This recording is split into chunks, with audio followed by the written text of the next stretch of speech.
Finance ministers from the G7 are meeting in London to discuss taxation for digital and tech companies. Multinational corporations can move their profits anywhere in the world and then be taxed on the bulk of their income in the countries with the lowest tax rate.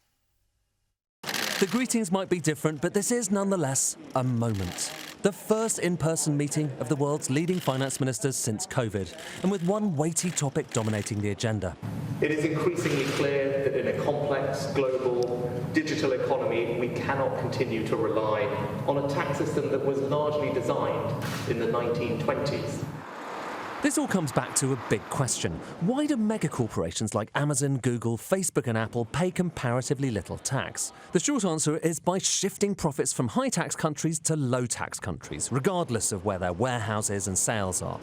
That's been a problem for decades, but the German finance minister says we're now at a turning point. This is a very special moment that we are that far. We worked very hard the last years to make progress step by step. This is a historic moment, yes, and it will help us to do our job to serve our people.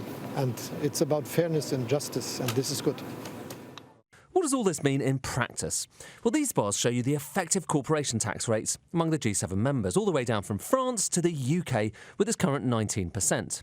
The UK and the US are planning to raise their rates in the coming years. A global minimum would mean they couldn't cut them below a certain level. The number currently being discussed is 15%.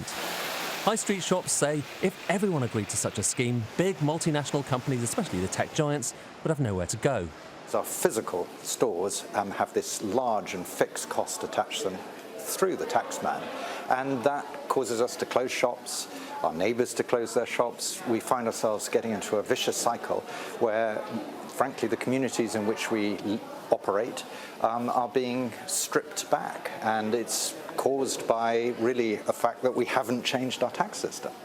It's worth saying, even if everything goes as well as it possibly could here in London, there's still a lot of work to be done. Ideally, you'd want every country in the world to sign up to a global minimum corporate tax rate, but we know, for instance, that Ireland doesn't like it, Cyprus doesn't like it, Hungary doesn't like it, and that's just in Europe.